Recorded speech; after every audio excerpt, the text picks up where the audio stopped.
A long time ago, I was looking for a woman, and I prayed to God, and God sent it to me.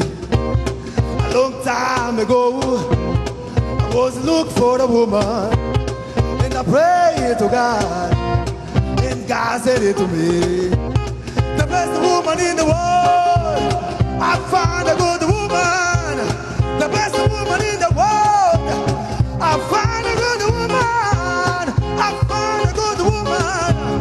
I found a good woman. I found a good woman. I found a good woman. A long time ago, I was looking for a woman, and I prayed to God, and God sent it to me. A long time ago, I was looking for a woman, and I prayed to God, and God sent it to me. The best woman in the world, I found a good woman. The best woman in the world, I found a good woman. Come on,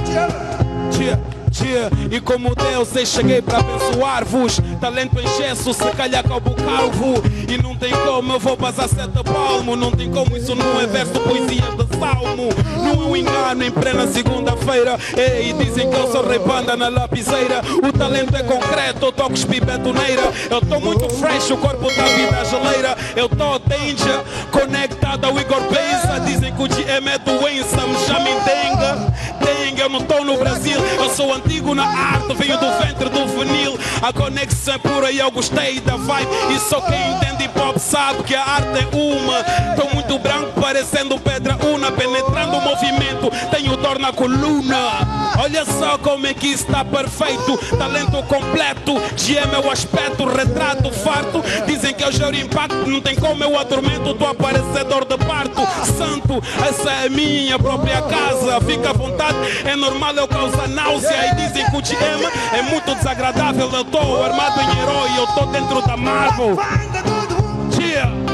I found a good woman. Yeah. I found a good woman. Yeah. I found a good woman. Come on, nigga. Yeah. I found a good woman. Yeah. Oh, I found a good woman. Yeah. I found a good woman. Yeah. The best woman in the world. I found a good woman. Yeah. The best woman in the world. Yeah. I found a good woman. I found a good woman.